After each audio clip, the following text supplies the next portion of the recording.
Jonesboro is a beautiful town in East Tennessee, founded in the late 1700s. Known for its scenic splendor and rich architectural history, Jonesboro also has a robust tourist trade that brings in thousands of visitors worldwide. But amid the idyllic scenery, there lies a hidden truth that most people visiting might not even realize. It's also a hotbed for paranormal activity. In the center of Jonesboro, Rob Phillips and Kathy Dubé-Shepard operate a business called Paranormal Technology Investigations. Their combined 28 years of investigating the paranormal has helped countless number of families put their shattered lives back together after experiencing horrifying haunting activities. Their case files have been told on radio programs, written about in newspaper and books, and portrayed on a national TV channel's Destination America show, A Haunting. Tonight on Paranormal Mysteries Uncovered, Rob, Kathy, and the PTI team gathered together to discuss one of their cases and how paranormal technology investigations help put a local family's shattered lives back together. Thank you for joining us. This is Paranormal Mysteries Uncovered. It's the case files of paranormal technology investigations. My name is Mark Griffith, and with us today we have Rob Phillips, who is owner, Kathy Dubé-Shepard, who is owner, and with us lead investigator Tanya Patrick Kennard. In 2015, going back to one of our cases, there was a Destination America had a show, a haunting called Bewitched, and it used our case file that was done in 2015. We're going to discuss that case today in detail. The docudrama that Destination America did was great, but there was some behind the scenes information that you find interesting, and we thought we'd share it with you today. And Rob, why don't you start us off by describing what this case was about? The mother and the son had lived in the same home together. They lived upstairs, and the grandmother, her mother, his grandmother, actually lived downstairs. And he started dating this young girl. Well, actually, she was about a year older than he was. And the girl that he was dating had a friend that didn't like him. I mean, she just didn't like the guy at all, and she kept trying to get her to break up with him. And she kept telling her, no, I'm not going to break up with him, and, you know, that's final. And she told him, she said, well, then I'll make sure that you two are not together. She said, I'm a practicing black witch, and I'll make sure you two are not together. And then they were laying around the house watching TV one day, and he was laying on the bed with a mattress on the floor. And just out of nothing, his legs went up, he levitated, and drug across the living room floor. And she started screaming for somebody to help. And 3 or 4 people came up, and it took them to get him basically back down onto the floor. And by the time all this happened, he completely blacked out. His eyes, we were told, were just black onyx. And he went crazy and started attacking everybody. And again, it took 3 or 4 of them to hold him down. And they, from there, things just kind of escalated. And at what point did you get involved with your team? About right then. They contacted us, and what I mean by they is the 911 dispatcher. The law was actually called out several times for different things, which we'll get into that. But the law was called out, and the woman's sister was actually a 911 dispatcher. And a local detective for the sheriff's department had her contact us because she was seeking out somebody to help them. And when we spoke with her on the phone, she started going over some of the activity that they were already experiencing. And when we went to do the investigation, we had to go to the hospital to meet the mother, because whatever this witch done, she caused a lot of issues for this family, and it almost killed the mother, and it put her in ICU for 2 weeks. So we had to go to the hospital to meet her to get the interview, and while we were there, we had prayed for her. And that from that night there, we went straight to the investigation. So at the time, let me see if I understand this, did they know that they were being attacked by some incantation or some... Later on, before they contacted us, the boy's girlfriend told them that about her friend who was a witch and what she said she was going to do.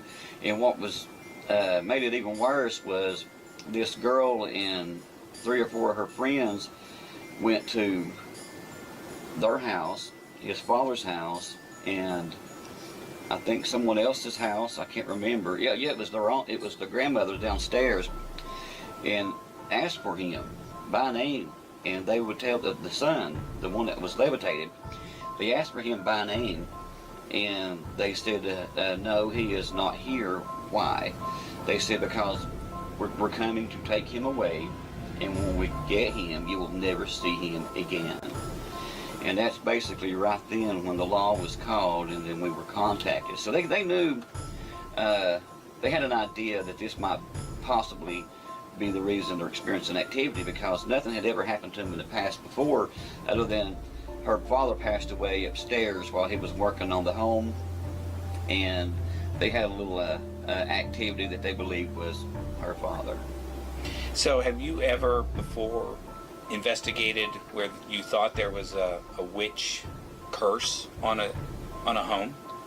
Is this a first? It would seem somewhat rare. As far as a witch, maybe, well, I've investigated cases where things were done, like satanic rituals and things like that. Things were conjured up, thinking they're conjuring up a dead friend and summons a demon. But this is an entirely different thing, so I'd say, yeah, probably the first with the witch. And at what point were you invited into their home to discuss how you would go about helping them?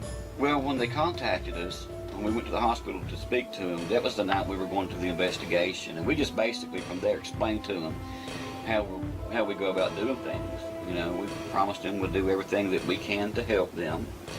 We spoke with the mother. I mean, she was basically just in tears the entire time, and you could tell when somebody's lying about something or they're just wanting attention, trying to get on TV, because we've got different episodes out on a haunting, and a lot of times you get people that just want to be on the network or the show, but this woman was very sincere. I mean, she was just tears the entire time. And when we went to talk to her, after we prayed for her, we told her that we're leaving to go to their house right now to do this investigation. Kathy, when you met with them, what was your impressions of the family, what was occurring, some of their claims? What was your initial impression of that? First time I met him, it was in the hospital. It was the mother and her sister and her sister's husband. They was all there, and they were all just sincere about their story. The mother was crying, and we just knew we needed to get over there and do what we could in their home to help. Her son, he wasn't there. I can't remember. He was in the home. He was in a home with his girlfriend. Okay, right. But yeah, that was the impression I got, was that it was real. Something was going on like that. So the decision was made by them to have you come into the home and start an investigation, and you picked a date that was convenient for them? Which was basically that night, I believe, wasn't it? The same night? It was the Yeah, same night. You started? Yeah, we felt like that, you know, we had other cases that was lined up, but we felt that the level of this haunting and the dangers that is putting this family in, that we needed to bump them up on the list and go ahead and immediately start the investigation, because as you'll see throughout the story here, that this demon was trying to kill somebody in that home, and that's one reason why she was in the hospital. How many times did you go into the home to investigate? Was it just that one evening, or did you go back for subsequent investigations? Was it 2 or 3 times? We went 2 or 3 times. I know the first time we were there. I think it was 4. Was it 4? I believe it was 2. Okay, we went, I guess, 4 times. Tanya, give me your perspective of the night that were you there for the first night? Yes. So tell me what your feelings were when you went into the home and you heard the story. What went through your mind? Well, I mean, I was with them when we went to the hospital, so, I got to see the mom's reaction and, her being in tears and hearing the sister and the brother-in-law corroborate her story. I knew she was genuine. I mean, like Rob said, you can usually tell when somebody's trying to play a game. Pull the wool over your eyes. Yeah, so to speak, yeah. But we knew she was genuine. I mean, she was in the hospital, so it was pretty serious. So when we went in that night, we did like a normal investigation. We heard some things going on in the back room. We sent one of the investigators to go back and check things out, but we couldn't find anything, At that time, I mean, I didn't really feel anything dark or anything like that, but there were some things that went on with the son during the investigation, like him being scratched while we were sitting right there watching him. And I started taking photos, consecutive photos, and we got something in one of the photos that couldn't really explain. Like a shadow? A shadow in one of the pictures, yeah, and it was in the middle of the photos. It wasn't like in the beginning, you rule out things like your thumb being in the way or, the camera strap or whatever. You rule those things out, and that's what we did, and so that photo was something that we couldn't explain. Some of the scratches that he got while we were there, he was sitting on the couch, but he was getting scratched, and so we couldn't explain that. So things were going on. I didn't really feel anything personally like anything evil, but at the same time, things were going on to him that We're trying to explain. Yeah.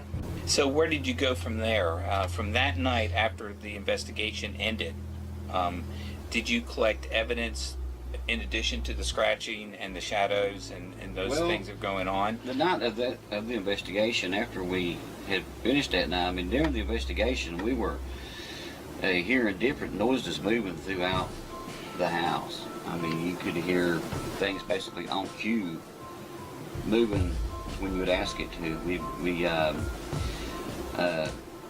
didn't realize how much we had captured until after the investigation, when we started analyzing the evidence and started noticing we picked up a lot of different things. We have audio from the high 8 cameras that we was running. No, actually it wasn't a high 8, it was wireless. That you can't explain. We have no way of explaining where these voices came from. Could you make out the voices from the high 8? Most of it you could. There was one that said, and it was a real raspy voice that said, "Won't you come over here?" Which would be in the kitchen area. The camera was stationed in the kitchen area, but it was facing the living room because it was an open plan from the kitchen to the living room. So we had the camera sitting there facing where we were located, and from behind the camera you can hear that raspy voice say, "Won't you come over here?" And it was every time on that same camera. At another point,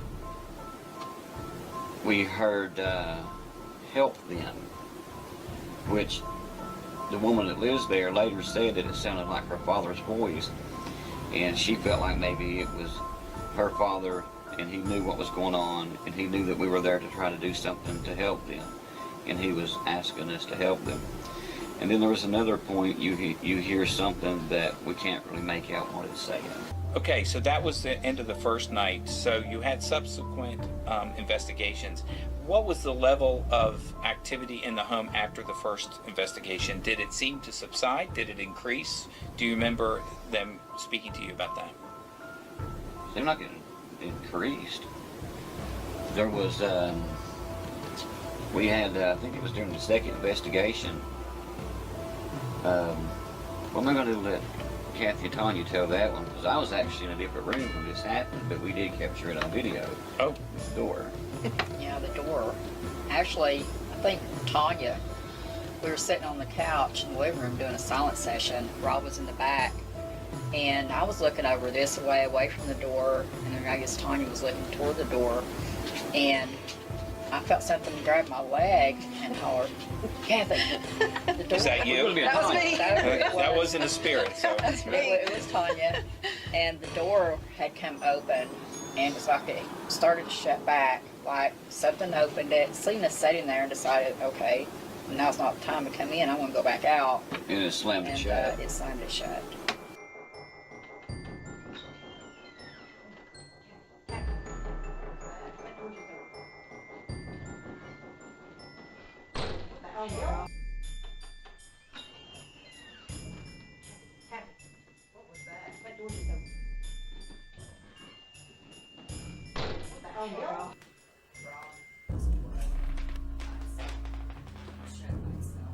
I'm still not getting anything on this.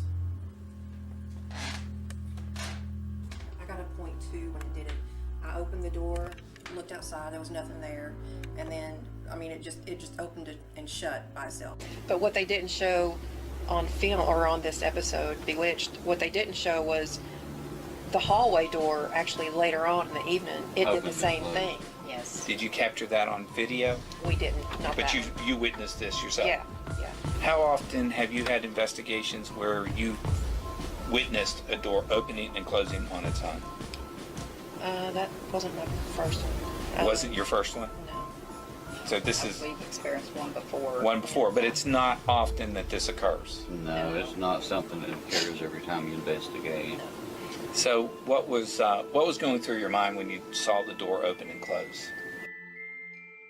Grabbed her leg and I said, "Oh crap!" Pretty much. And it wasn't in the Wanted to flirtatious run way out. that she grabbed it. Yeah. No, I wanted to run fearful. out the door. It kind of freaked me out because you don't get that stuff a lot, you know. And when you've been there a few hours and it's really quiet and nothing's happened within the last, say, 30 minutes to an hour, something like that happens, it catches you off guard, you know. So, And I think you were screaming for Rob, both of yeah, you. we're like, "Rob, get in here, Rob, come on." Yeah, because he had the camcorder and we Yeah. had it filmed and he had all that going. So, Yeah. yeah. Now, And when we opened the door, when we went, I brought the camera in, which had the night vision, and immediately started checking the doors. And Yeah. outside the door, there was nothing or nobody out there. Now, if the door would have just opened, whatever, but when it opens and then 2 seconds later, shuts, slams shut. Well, and also, and you couldn't see this from what we had online, but the way the living room is set up, like here's a big window right here, and here's the door, so you can see who's coming and going. Exactly. Nobody came and went. Nobody. It wasn't a windy night. And so, you know, we tried to go through all these different scenarios of why a door would open and close by itself, and we couldn't come up with anything. So you couldn't debunk it, so you knew that you had captured a piece of evidence that is Well, somewhat rare. Here's Yeah. what happens when we capture something like that. We don't guarantee that it's paranormal. We do say that this is possibly paranormal activity. We feel that it is. What's your opinion on it? Yeah. You know, that's basically how we go about it. It's like when we were talking a moment ago about capturing the audio off the wireless cameras. There was at one point we captured a girl singing, the voice of her, and figured out later on. Now that was debunked. It was it was the boy's girlfriend who was singing, so that was debunked. So, and that's what we try to do. We try to debunk every single thing that we capture. We don't want to just everything that happens start blaming it on Right. spirits. You know, And that's why we how it named is. this show Paranormal Mysteries Uncovered, because uncovered part is uncovering Right, something that is debunked. right. So, but there was other things that occurred in that house that night. I remember, and you'll see the video in just a moment, but Kathy, you were investigating and looking into the kitchen, and something occurred. Can you explain to everybody what that was? Right. I was standing behind the couch. The couch was near the kitchen, and I was behind it looking into the kitchen area. Tanya was beside of us, almost sitting next to the bathroom door. And I noticed that she kept turning her head looking, and she was listening to something. So I kind of scooted on over there more and was listening. I could hear something, but it sounded like something was moving from the kitchen into the bathroom area. Then all of a sudden, you hear, and we had a bag sitting in there, it's full of equipment, and it sounded like somebody just picked it up and slammed it down on the floor. Loud. It's pretty Yeah, it loud was on the loud. video. Very loud. I mean, it sounded Yeah. to me, it sounded like pots and pans or something like crashing. You go in there and you don't see anything Nothing's out in of the place. Right. The only thing there was the bag.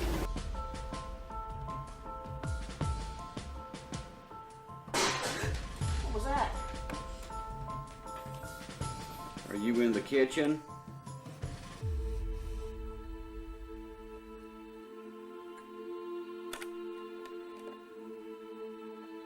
Is that you making all that racket in here?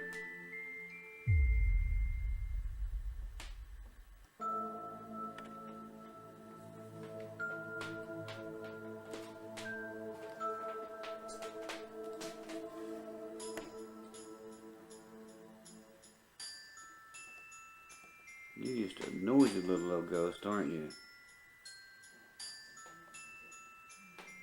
In order for something to have that type of energy to pick something up and make that type of noise, it had to have some power from somewhere, because spirits have to have energy to do anything. And it's just like us. We need our energy. We need our food to give us our energy. Our cars need gasoline. You know, they have to have energy. And for something to pick something up that, whatever it was that picked up, if it was that bag, and as loud as it happened, it kind of told me that whatever was in there was powerful. And during this investigation also, your sister, Jerry Patrick, was also investigating with you. Right. And at one point, she starts making a motion about she's hearing whispers and this and that and the other thing. We'll show that piece in the video. But what was that about? Because there was something to that. It's like I'm hearing little whispers, just whispers. Can't make them out, but there's little whispers everywhere. Yeah, everywhere in this room. Okay. Here's what the situation was. There was a demon that we discovered. His name was Don Talion. How did you learn his name? Well, it was given to the boy that lived there, the woman's son. It appeared to him. He was outside and it appeared to him. And it told him, he said, I will be back, but when I come back, it'll not be for you, but it will be for death. And that's basically when, about a week later, his mother got put in the hospital with clogged arteries. And it was due to her being strangulated, I think. And she's not in bad shape, so she was very healthy. And now she has a tumor on her brain, so whatever it was, basically still trying to fight with her, but as far as all the activity, it's settled down. But when I researched the demon's name of Don Talion, the only thing I could pretty much find on it was Dante, who was a powerful demon that was over many, in other words, over other many demons, and he was very dangerous, and death was basically in his plans. Now, these voices that Jerry heard, did you hear those whispers during that investigation at that time? I didn't hear the whispers. I was sitting right beside her too. But what had happened was Sydney, the boy, he had said this entity or whatever, was telling him to meet him at the cemetery. And this was audible? Well, to him it was. Okay. Not to us. All right. But this thing was telling Sydney to go to the cemetery. And it was a whisper to him. Oh, my sister said, well, she heard whispering. And they were sitting kind of close in proximity. But that's where the whispering came from. Did Jerry think she was hearing go to the cemetery as well? She could say she couldn't make it out. Yeah, she couldn't make it out, but she had heard it. She had been hearing it for a few minutes, but she didn't say anything. And then Sydney speaks up and says this, and that's when she says, well, I've actually been hearing some whispering, but I don't know what it's saying. That's when he said what he said to you, that whatever this is wants you and another person to meet him at the unmarked grave. Yard. Yeah. Unmarked graveyard. Yeah. Okay, well, we're going to find out everything's first.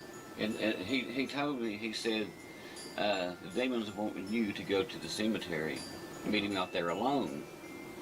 And then when Jerry spoke up and said that she was hearing the whispering, he told us that the demon told him that now he's wanting Jerry to go also. So whatever its plan was. And at the cemetery... So you and Jerry went to the cemetery? We went to the cemetery. That's right behind the house.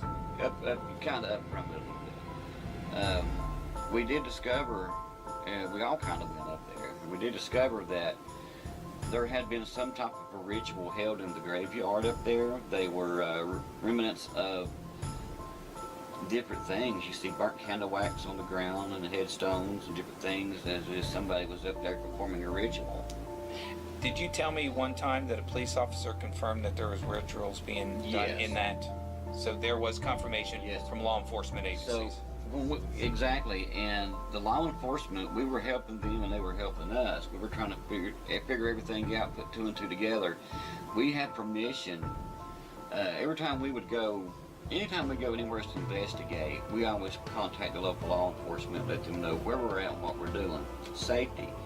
But in this case, they were basically watching to protect us because they knew the situations of what was going on. Because when these witches was going to their houses trying to find him, to take him off, do whatever, the law was called and they were wanting to find these people, find out what was going on. So they were trying to protect us and the family at the same time. We went to the cemetery one night. This is the night that we found, the same night, investigation, we found the remnants of the candle wax and all of this. A neighbor had pulled up and it got ugly. He started screaming and yelling at us, fussing at us. I guess he assumed that we're a paranormal team. God forbid we're a paranormal team. We're the evil ones. But he had no idea that we're not about that. We're about helping these families and helping people. That's why we're in this field. That we're up there trying to figure this case out and solve it for his family. But he thought we were up there to perform a ritual. And it kind of got offended by it because it's not what we're about. Right. Well, but So didn't know that. he said he's going to call the law. I said, well, go ahead. I want you to.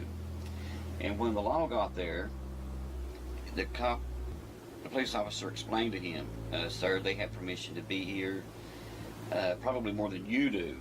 You know, this is your property, basically. They have permission to be here, and they know what they're doing, and there's situations going on that they're trying to help take care of. So were there any other active spots during the investigation? You did 4. We talked about most of the things that you discovered during that period of time. Was there anything else that you wanted to add to that? Well, I don't know if we ever debunked it or not, but during one of the investigations, you could see a shadow figure, maybe twice, that moves across somebody. Now, I don't know if that was ever debunked or not. I can't remember. I know the ones that I saw, they were more, because I would sit away from the group. That's what I usually do, is I sit away from the group and see what I can get. But I know the ones that I saw, they were kind of like black wisps, but not like humanoid shapes or anything like that. But I couldn't figure out what those were. Kind of like just a shadow going through. Yeah. So. Yeah, exactly. Didn't know if it was the IR part of the camera kicking in or off. Well, the IR stays on and all the time. So it wouldn't be that. Right, it wouldn't kick off unless Okay. we manually cut it off. And if that happened, then it would go from green to basically blackout. You wouldn't see nothing. But Right, and when once you're around the camera equipment, you pretty much know what it's doing. You know, Right. you get familiar with that stuff, and so it wasn't something like that. Gotcha. Right. Okay. So there was different times. I mean, at one point, like Tanya said, he came out, stood up, and he kept saying something was burning his back. And when he stood up, he had was it a scratch or upside down cross? Do you ever remember? It was a scratch, and it went down and it curved around like that. Yeah. Pretty hard to do, Right. do it to yourself. So what's the resolution with this? You investigated 4 times. You knew that there was activity. You certainly believed the things that were going on in the home. What do you do at that point to help them? We actually went in and done a blessing over the home. We didn't know if it would turn into an exorcism, basically. Not a, you know, people think, well, how do you exorcise the home? Well, if it's a demon, you can't bless the demon. They have to be exorcised. And with my religion, it's basically called rebuking it in the name of Jesus, is basically what we do. We go in and pray over it with King James Version Bible, applying the blood of Jesus Christ to about every sentence that we speak, firmly demanding in Jesus' name to just go back to wherever it came from, to leave his family. Let me ask you this. Is this something you do after an investigation, or do you come back I mean that same night, Okay. or do you come back? We come back. We try to do the blessings during the daylight because there's a whole new story on dark and light, and people, that's kind of obvious. You know, dark is of dark, light is of the light. And when you have, these spirits don't like the light. They don't want to go towards the light. The light, they'll hide from the light. So we go in during the day, and we tell everybody to open their blinds and pull the curtains back, cut all the lights on, and it helps. So we do it during the day. We come back, and there have been times that we've had no choice, being out of town, somewhere as far away, that we have to do it right then, but we prefer to do it another day. So are you with them on the blessings? Yes. Tony? So on this particular case that the blessing was done, did that solve the issues, or did you have to come back for another episode of that? It solved the issues, and everything was great until she let that girl back into her home, and then it started up again, and that's when she ended up with this tumor. Is that a recent occurrence? It was a year. So this case was in 2015. When did it go to Destination America, A Haunting? Was it 2016? 2016, wasn't it, Kathy? It's the last one we did. It was Yeah. this year, early this year. It aired this year, but we did the interviews and so forth in 2016. Yeah. Is there anything else you want to say about the case that strikes out, stands out in your mind? Just that this was one of the more, because I've gone on a lot of investigations. Yes. This is one of the cases that really stands out to me because it was, it had a lot of violence in it, something that you don't come across during every investigation. You get people, oh, come investigate my house because I hear creaks in the floor or whatever. But this was way different. When it puts somebody in the hospital, it's a pretty serious case. So that's what stands out. Right, and until you put yourself in somebody else's shoes, what if that was your family? Right. Your mother, your brother, your grandmother, whoever. What if that was your family? And it really touches base with you because you'd want somebody to help them. Right. My mother asked me one time, why do you do this? Why are you into this field? I don't understand this. I said, well, let me ask you. I said, let me put you in a situation. I said, this was about 11 at night. It was real dark, and I said, cut all the lights off in the home, leave the TV on. You're here alone, and out of nowhere, you start hearing the back bedroom doorknob jiggle. About that time, it turns, the door opens up, and you hear footsteps coming towards you. They're getting closer and closer. They're right on top of you. And then you hear something whisper into your ear, get out. I said, what are you going to do? She said, well, I'm going to call somebody to help. I said, well, we just happen to be those people that you would call. Some people are fit for this and some people are not. Correct. And that's a good place to end this episode and if you need help, or if you have some questions, want to interview, talk to Rob or Tanya or Kathy or any part of the team, PTITN.com is the website. We can also be reached on social media that you'll see at the end of this video series. So let us know, contact us. Again, thank you, Rob, Kathy, and Tanya for this, and we'll see you next time.